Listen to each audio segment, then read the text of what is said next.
teman-teman, sahabat, kerabat sekalian, tak lama lagi kita akan meninggalkan tahun 2023. Kita sedang menuju tahun 2024. Perusahaan-perusahaan atau aksi badan ekonomi biasanya sedang sibuk mengadakan resolusi, meningkatkan, memperbaiki, menyempurnakan apa yang selama ini belum sempurna. Tentu kita juga sebagai pribadi membutuhkan itu. Kita perlu 4 sasaran ini kita lakukan. Apa yang harus kita tingkatkan yang lebih baik dan semakin baik? Apa yang kita sukai yang bisa kita jalankan? Biarlah kita bisa keluar dari permasalahan yang selama ini belum terjadi di tahun 2023 ini. Kita ingin masalah itu keluar, jangan muncul lagi masalah yang sama. Amin. Kita harus mengalami lompatan-lompatan kepada yang lebih baik. Dan jangan gelisah. Kalau kita mengandalkan Tuhan, kita tidak akan gelisah. Kita perlu belajar lebih baik daripada tahun ini dan tahun kemarin. Belajar itu tentu mempelajari bukan hanya hal duniawi, tapi kita perlu belajar bagaimana mengenal Tuhan lebih baik dari tahun-tahun sebelumnya. Kita jangan ketinggalan zaman. Ketinggalan zaman itu artinya hanya memikirkan hal duniawi.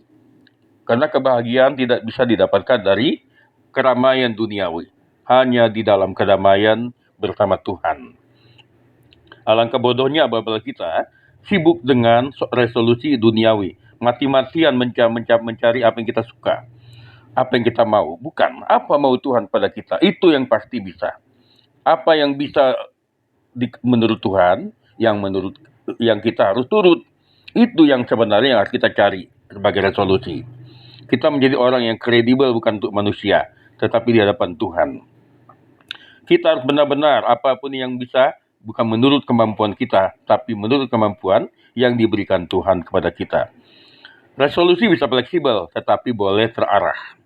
Resolusi itu bisa jangan terganggu oleh mood. Kadang-kadang mood kita, perasaan, sentimen kita dipengaruhi oleh berbagai situasi, lingkungan. Kita harus belajar untuk mengganti apa yang tidak baik menjadi yang baik. Kita harus mengganti cara berpikir, pola berpikir yang tidak baik menjadi baik. Prosesnya tidak mudah, tetapi kita perlu membutuhkan mental dan doa. Mental dan doa ini sama saja dengan stang dalam kendaraan yang perlu kita pegang. Tanpa mental dan doa, sebelum melihat ke kanan dan kiri, kita tanya diri kita apa yang sedang kita cari. Dari situlah kita melangkah. Apa yang kita cari di dunia ini?